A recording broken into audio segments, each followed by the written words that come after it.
Welcome back, everybody. My name is Jerry and you're watching 3DHP. Today we've got the rotary laser attachment that we're going to put on the Comgo laser here, diode laser, and we're going to print some goodies. I've got some different cups that I've ordered off Amazon. I've got this red one, the black one that I've ordered. And then I was at the Walmart grocery store and I picked up this one. So I like to print some goodies on it. And this rotary attachment is very easy to hook up. We take it out of the box here and show you what we got. It's a very small unit. You can use this on your 3D printer, your CNC, or on your diode laser. It works very well. It simply has one cord. You disconnect both of your Y stepper motors and you plug this in on one side. Also in the package there's an additional cord if you decide to hook this up to a 3D printer or you need more cabling. And then we have another small attachment here. If you want to, let's say this glass here, if you have a wine glass that has a stem on it and you need this to balance, well obviously you can't print like that, you need it to stay up in the air. It has this little doohickey here that you hook up on the laser and it holds it up in the air, so when it rotates to engrave, it keeps it up and level. So let's get to installing. Now I've already went ahead and raised my adjustment, my laser. I need to keep my focal distance at 20 millimeters, so I've already adjusted this up and out of the way. If for some reason your laser that you have, you're putting this on, you can't adjust it like this, you can always put things underneath each corner and you can raise the whole unit. That way you get the proper focal distance for your engraving. And I'll be using LightBurn today. It's my favorite program I like to use for doing any kind of burning. I do have a K40 laser and I have a DIY laser, which also has a 5-watt Comgrow diode laser on it. And I do a little tinkering. You know, I do lots of printing and resin printing and different types of things. And I'm just getting back into lasers, so I still have a lot to learn. A lot of my projects are very simple, but you kind of understand, you know. So I don't have a lot of really professional looking work to show you. But right after we burn a few things here, I'd like to show you some things that I've done with this laser. I've been working with it for about a week now, and it's awesome. I simply love it. It is nowhere near as fast as a K40 laser, but those cost a lot more money, a lot more work, a lot more things to maintain and do. But the diode laser can do the job. It just takes a little bit longer to do a lot of your work. But so far so good. It's working great. So let me unplug the stepper here on the one side. Okay, that one's undone. This one here has a plug on top. Just gently wiggle it, it'll unplug. And we'll simply take the cord here. Should be long enough. If not, I can put an extension on it. And we'll simply plug these two together.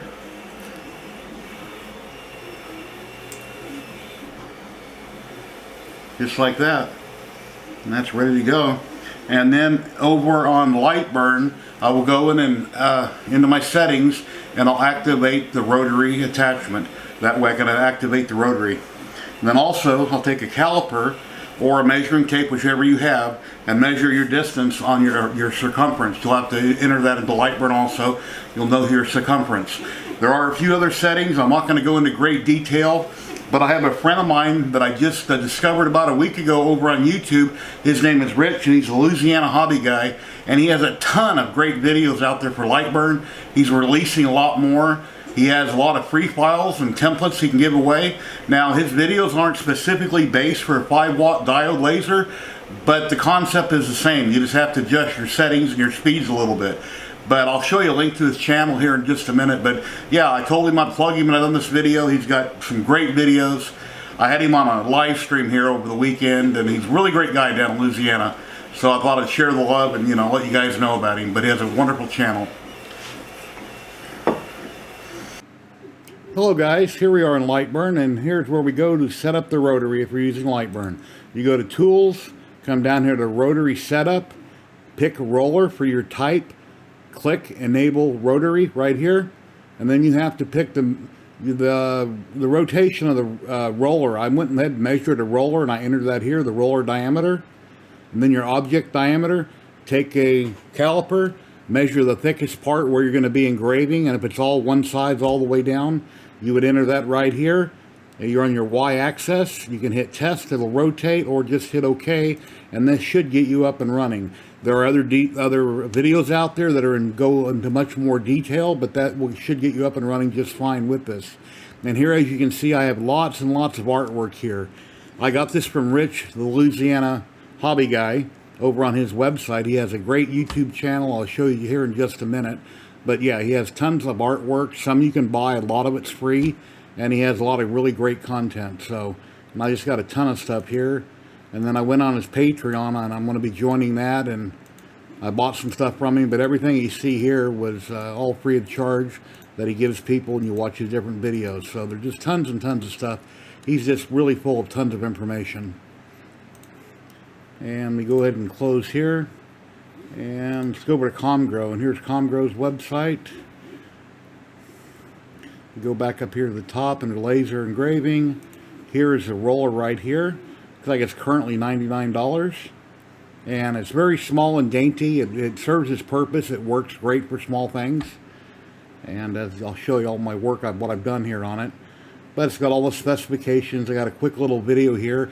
If you're going to put this on your 3D printer, on your CNC, you simply hook it up to the Y-axis. And if you have two stepper motors, obviously you would disconnect the other side. That way, whenever it moves on the Y-axis, it turns a roller on the rotary.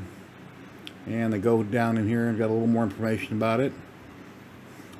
And that's on their CNC. They have it hooked up there on their CNC.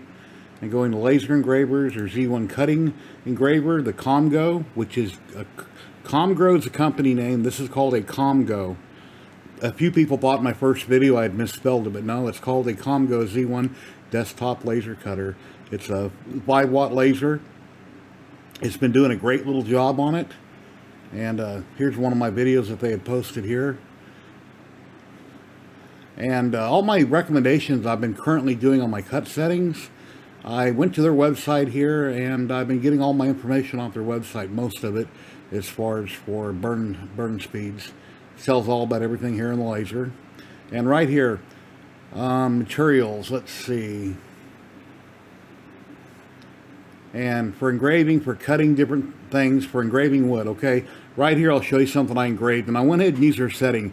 I had the laser at 100%, my speed was at 2500. And it has some good recommendations right here, good starting points to go with for this 5-watt laser. And for engraving and for cutting, and a lot of useful information.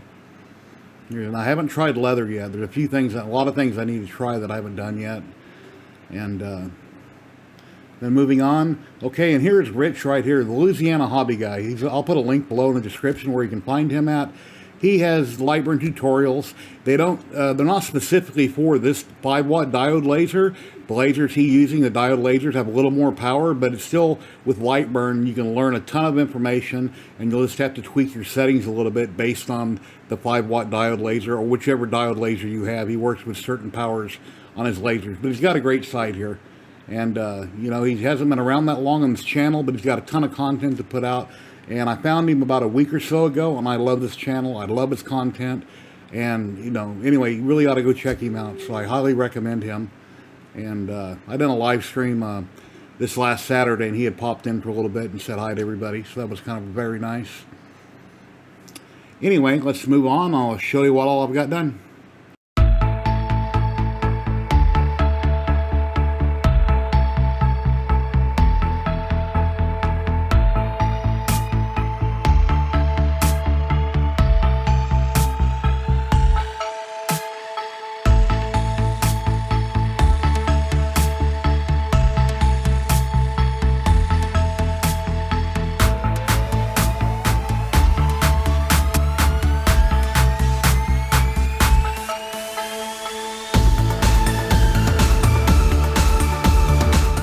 Hey guys, like one of the things I'd like to show you I got done here. I went in and I got one of my wife's glasses, and of course I had to get permission to do this, and I etched the word Comgrow on it, but I got it backwards.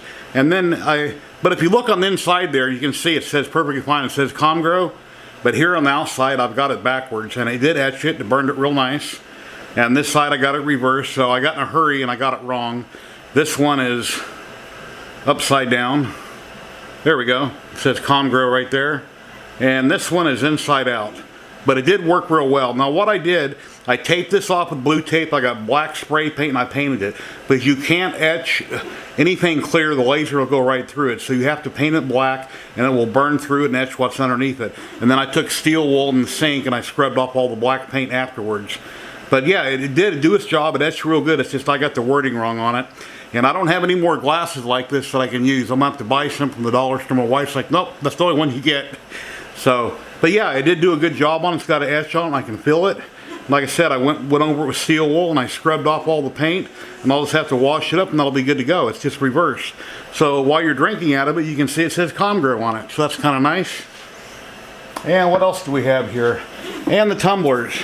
Now, these tumblers are tapered. I didn't realize that if they're tapered, you're going to have a problem in this small rotary because the tumbler doesn't sit right. So if you see in some of the videos, I propped up the end of it. I put wood underneath one end, and I propped it up to get it level. But when it does a frame, it moves very fast, and a couple times the tumbler had jumped out of the rollers. So it works really good with small objects. Bigger objects, it needs to move slower. And then this little attachment that I have right here, when you set the glass in it, the stem of the glass actually lays here in the rollers to keep it up at an angle, and that worked perfect. With the glass like this, it worked very well, it worked perfect. And then I have an Alvin chipmunk there. I still have to perfect the settings on it, but I put an Alvin on there. And what else? And then I got a Tweety bird here. I put a small Tweety bird on there, and then the cat head didn't come out quite like I wanted it to. And then that was a Scooby-Doo, but it didn't quite come out right. I need to bring it down smaller, enlarge it, and change it. But it did burn it okay. I picked these up at Walmart for like $5 a piece, and this came off of Amazon. It was like $8 or $9. But because of the taper, it's a little tricky. I was trying to find different ways, and then I put this end up on those rollers where you put the neck of the wine glass, and I tipped it, and I put that up there, and I wound up getting it to burn, but it wasn't sitting in there quite right. So I have to kind of go over it, figure it out. It works fine, very easy to hook up. You simply disconnect both stepper motors. You hook it up to one side, and then I just showed you in LightBurn what you do there. And yeah, it works great. It's a very small unit. It's not as big as I would thought it was going to be, but it's very small. But it does get the job done. And then here it says this is a test. I got a piece of wood here. I went ahead and burned it. It says this is a test. So, and that worked perfectly well. Lays perfect down the rollers, and it worked. I could have burnt that a little darker, but it did come out real good on that. And here's some other things that I've done on it. Let's see. I've got some metal business cards here. They're stainless steel. These are very thin. I got these off Amazon. Then I engraved 3D HP, and it's very hard to see, but there's a picture of the printer right there on the business card. Just experimenting, different experiments. And then based on Comgrow settings online, for 3mm thick wood at speed of 120, power 100%, one pass, it burned right through it with no problem. So it burned through it. And then here's a picture I did here, 7,000 speed, 70% power. Count Dracula. It didn't come out very good. Very old picture of the original Count Dracula. So that needs some work done on it. And then here's a little bitty one of Jeff Foxworthy's puppets. Bubba or something, I think his name is. That was at 2200 speed, 20% power. That never came out quite right. And then there I burned it too dark. So I'm just doing some experimenting. And then I've got some colored rainbow scratch paper I got off Amazon. And I've been trying out different settings. And up here I burned through it. And I'm just trying to get it right. And right down here it came out pretty good. So before I spend hours and hours working on the whole thing, because one thing about a diode laser, it's not nearly as fast as a CO2 laser. It takes a lot longer. It does a good job, but it takes a lot longer. So you gotta pick and choose what you decide to burn on it here and there. But that on that rainbow scratch paper, it came out really good. That dragon, I'm still experimenting with it, but you can pick this up on Amazon. It's very cheap. They got all different colors, scratch paper. And moving on, let's see. And then I've done a couple tiles. Now I've done these on my CO2 also, and they come out amazing. Here's Dwayne Johnson, The Rock. They came out really good. Came out very good. I used GIMP, and I used a big GIMP and plug-in that you buy and you add to GIMP, which is free software. You have to buy the big GIMP and plug-in. You basically make a negative of the image, then you throw it up in LightBurn, size it out, and burn it. And that came out very nice. And I was at 5,000 speed, 90% power on that. And this is a painted tile. I buy white tiles from Lowe's. I clean them very good with acetone, and then I spray them. I'll spray paint them multiple colors. This one was black over white. Okay, it was white tile and I sprayed black over it. And whenever I paint a tile, I paint one direction, then I go the other direction, then I go the third direction, let it completely dry 100%, and that's how I paint my tiles. Then here's a picture of the Comgo laser, and that printed out really nice. Came out really good, and that was also done at 5,000% speed, 90% power. That came out very good. Now it's also, let's see, it looks like white, with a white tile with red on it and then black. So I can see it there on the edge. But yeah, they came out real nice. So yeah, very cool little unit. I like it. Let me show you another one that I have. Here is a very large rotary that a friend of mine, Trevor from Navari 3D Printing, gave me down in Florida. And when my wife went down there on vacation, she brought this back in her suitcase. And this weighs like 15-20 pounds. It's got a huge stepper. Now this small one works for small things, but you know, if you need something big, something like this is what I'll use on my K40, but I'll have to cut the bottom out of it in order to do it. And this is a very large unit. Yeah, and one other thing I didn't show you, I did take a piece of glass from a picture frame and I spray painted half of it with black paint. The other half I used like an acrylic paint they use in my models. And down here it etched it, but it didn't come out that good. This came out a little bit better, the 3D HP, you can see it right there. And then I scrubbed it off with steel wool under the sink and I got all the paint off of it. It did etch. Like I said, I need to perfect it, but that's an experiment. I've never tried lasering on glass before, but it definitely burned into it, and that, you know, it's just an experiment. So, you know, it is possible. You can't do things, get things done like this with a 5-watt laser. So it did work. I just have to perfect the process, and then I'll start making stuff a lot bigger. When you have to have your focal distance around 20 millimeters, your focal distance from the laser to what you're burning. And I took out all these adjustment screws and I moved it all the way up, and it wasn't quite high enough. So what worked for me was I got some 2x4s blocks and I put under the machine. I just raised the machine up. So if you can't quite make it work, just bring your machine up in there a little bit and everything will work out for you, and you should be good to go. But you know, check out Comgrow's website, check out the Louisiana Hobby Guy, and you know, check out 3D HP. I'd really appreciate it. Please like, subscribe, and share. And I've got more future videos coming. So thank you, everybody, and happy laser printing.